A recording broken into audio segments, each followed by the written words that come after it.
bahwa yang dimutasi itu silakan saja berdasarkan penilaian kinerja. Kemudian ada daftar urutan kepangkatan. Ya, bukan kedekatan.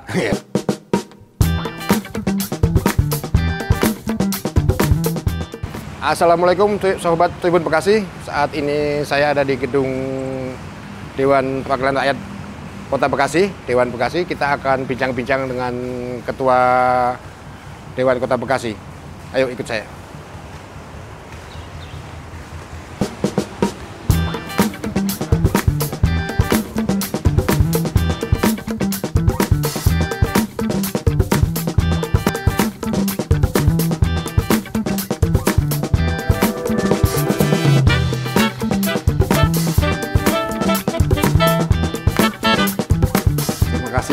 Pak Ketua DPRD Kota Bekasi sudah memberikan kami kesempatan untuk berbincang-bincang.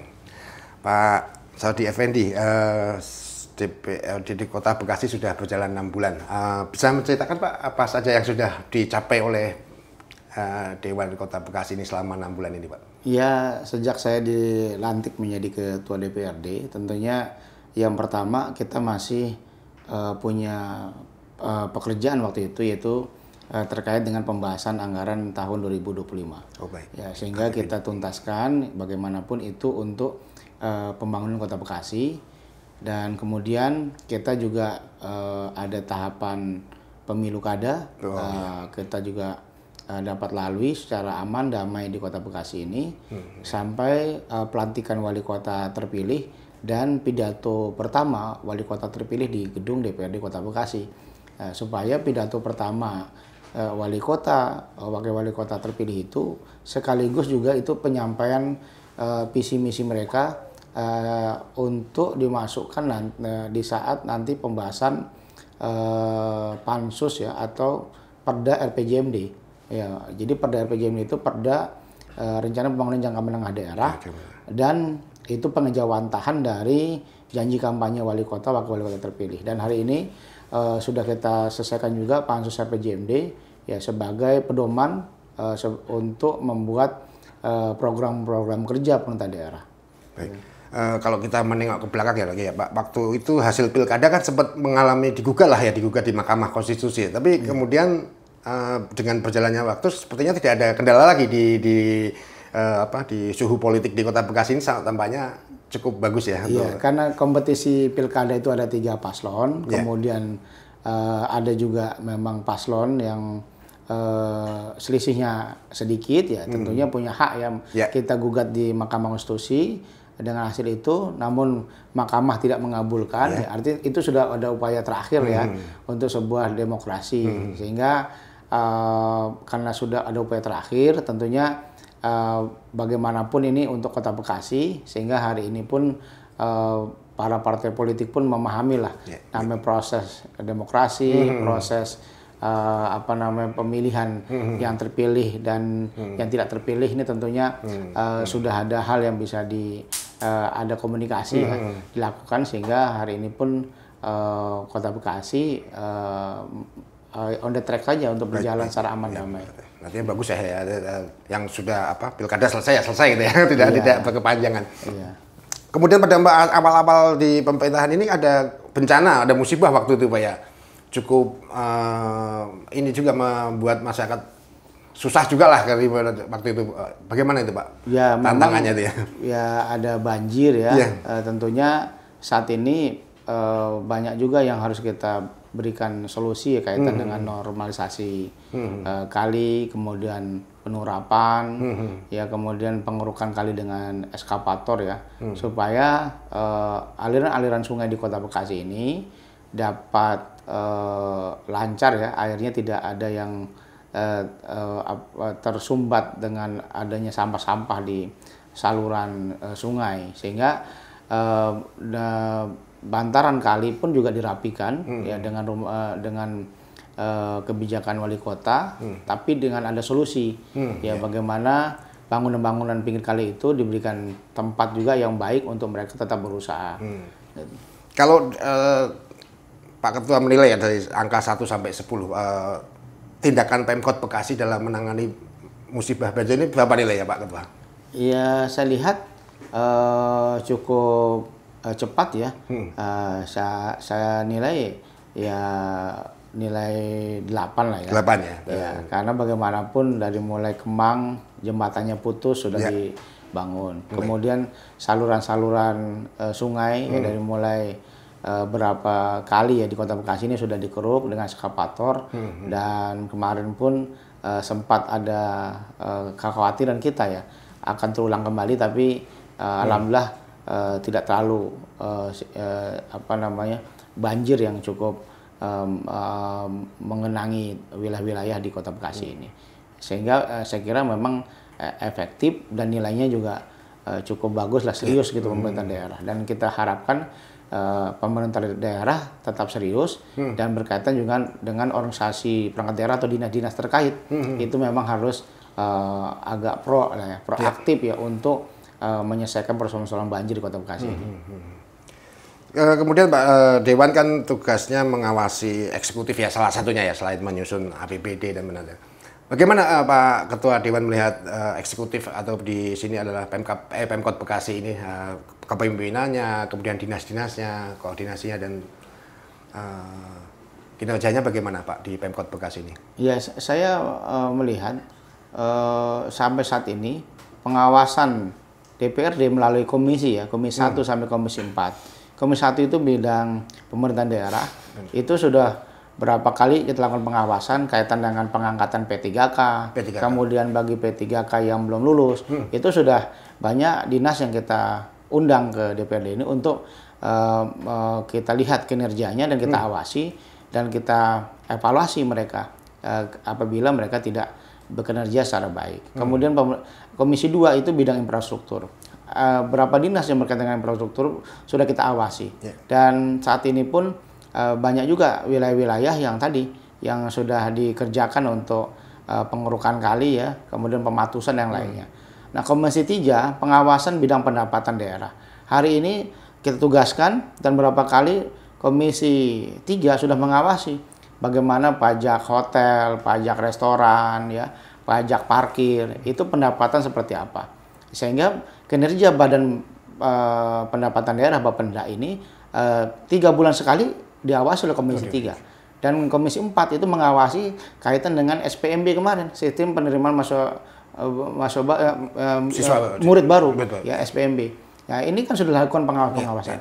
Namun memang kalau memang dianggap pengawasan DPRD ini belum maksimal, tentunya ini kita akan terus melakukan pengawasan sesuai dengan tugas pokok fungsinya DPRD. Baik.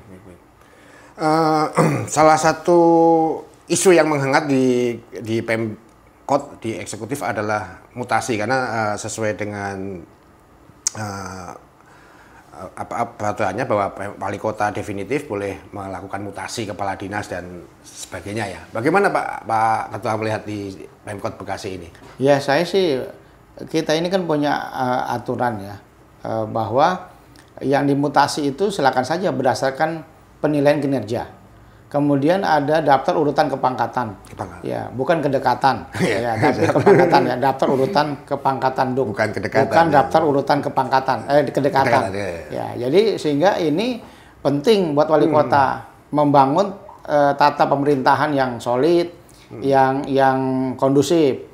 Jangan sampai nanti kalau setelah mutasi, nanti pemerintahan daerah tidak kondusif. Tentunya akan berdampak pencapaian visi misi wali kota, wakil wali kota ini. Program banyak nggak jalan. Tapi kalau memang kondusif, kemudian itu sesuai penilaian kinerja, dan memang punya penempatan SDM itu yang punya kompetensi, punya integritas. Nanti kalau nggak ada kompetensinya ditempatkan di pejabat-pejabat yang ada, ya, tapi nggak bisa bekerja, nah tentu masyarakat Kota Bekasi, apalagi DPRD akan mengawasi itu. Baik. Kemudian tadi bincang-bincang tentang pendapatan daerah itu kaitannya juga dengan BUMD, Badan Usaha Milik Daerah Pak. Di Pemkot Bekasi ini juga ada sejumlah BUMD. Bagaimana Pak Ketua melihat BUMD di Kota Bekasi ini, Pak? Ya, betul. Jadi Badan Usaha Milik Daerah ya, bukan Badan Usaha Milik dekat-dekat gitu ya.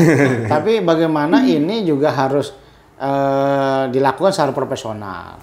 Bagaimana BUMD ini jangan rugi terus. Pernyataan modal ada diminta, tapi modal yang diberikan kepada BUMD ini tidak balik dengan PAD yang seimbang. Kita harapkan modal sedikit tapi PAD-nya banyak. Berarti ini BUMD ini sehat. Tapi kalau BUMD yang dikategorikan sakit, ya PAD-nya defisit terus, tidak pernah seimbang dengan penyertaan modal, ini kita harap ini segera berbenah. Sebelum ada regulasi, ya banyak tuntutan masyarakat, udah bubarin aja BUMD-nya karena khawatir menghabiskan penyertaan modal terus, ya modal terus tapi nggak balik-balik modal. Nah ini kita harapkan demikian. Makanya sekarang ini ada dua direktur yang dilantik oleh wali kota. Saya kira ini tunjukkan kinerjanya, ya punya kemampuan atau tidak. Tapi harus berani juga mengatakan kalau memang tidak mampu bekerja, ya tidak punya kinerja yang cukup baik, ya secara logowo berani nggak mundur.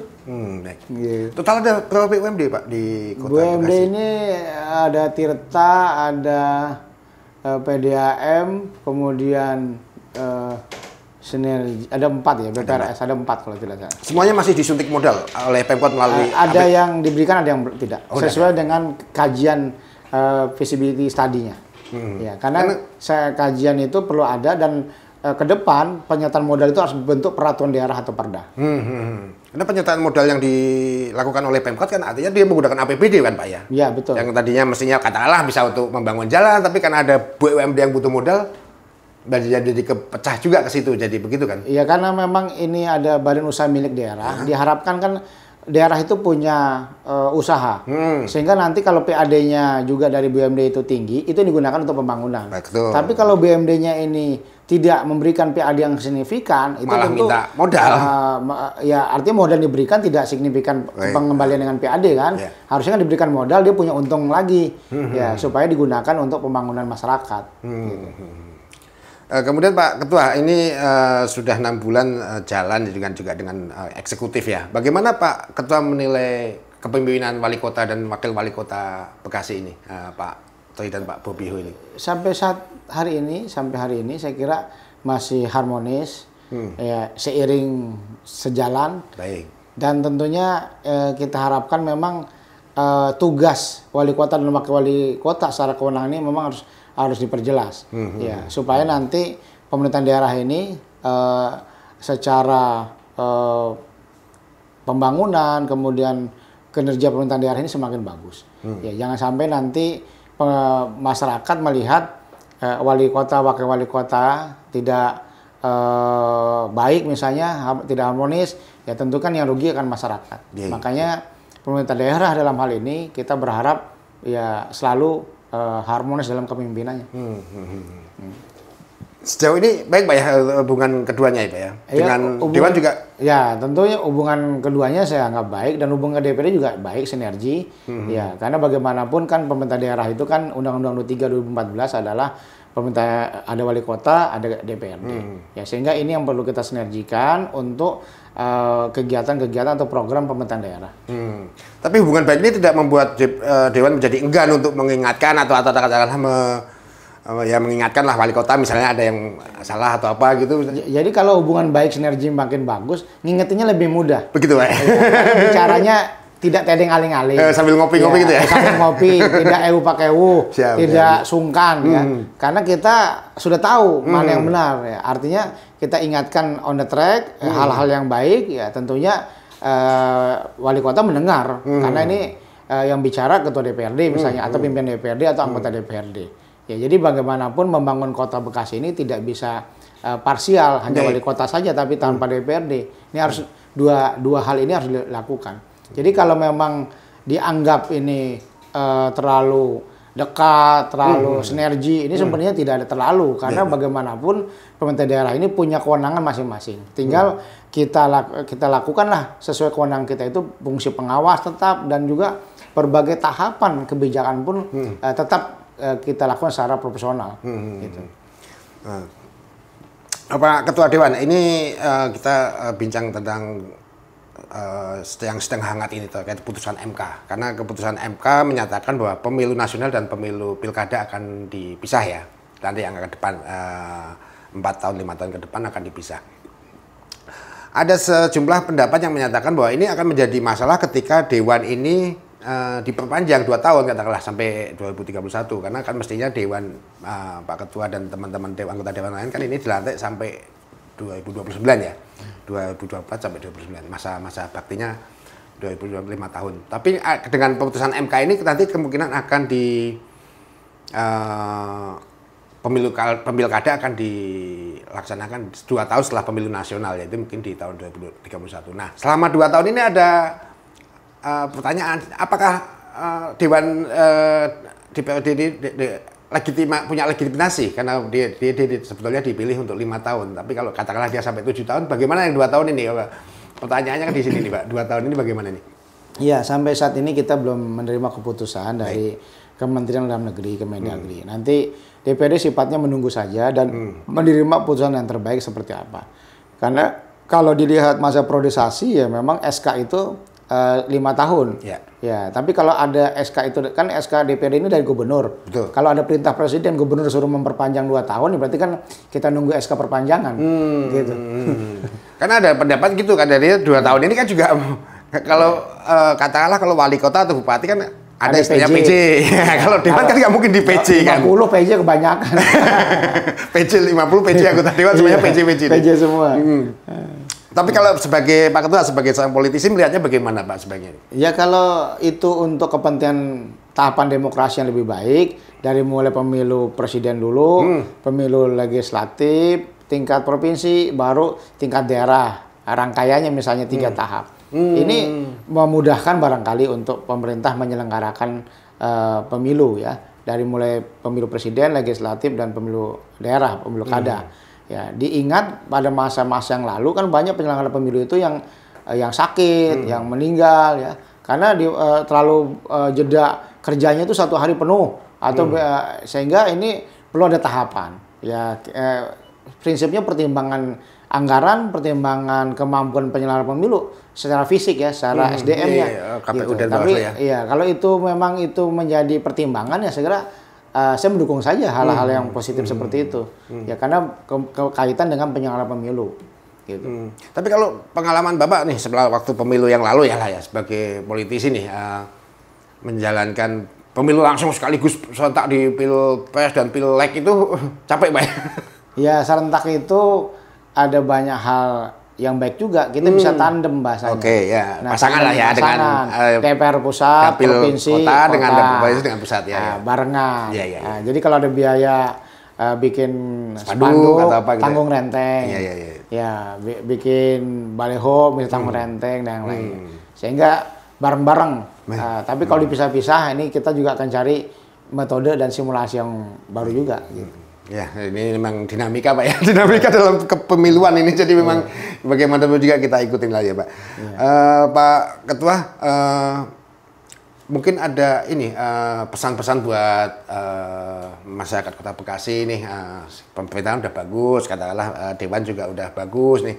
Apa nih pesan-pesan Pak Ketua untuk masyarakat Kota Bekasi ini? Ya, untuk masyarakat Kota Bekasi, saya berpesan silakan masyarakat Kota Bekasi, Bapak Ibu menyampaikan aspirasinya ke DPRD Kota Bekasi kaitan dengan pembangunan dan juga pelayanan pemerintah daerah. Apabila pelayanan pemerintah daerah tidak baik sampai ke DPRD, supaya kami juga mampu mengawasi dan juga akan melakukan tindak lanjut kepada organisasi perangkat daerah atau dinas-dinas terkait ya, agar pelayanan publik di Kota Bekasi ini semakin baik ya, semakin maju ya, sehingga pelayanan publik ini dirasakan semakin mudah dan gampang tentunya di Kota Bekasi ini. Saya kira itu saja dari saya. Siap. Terima kasih Pak Ketua. Sampai jumpa lagi sahabat Tribun Bekasi. Terima kasih. Download Tribun X sekarang. Menghadirkan lokal menjadi Indonesia.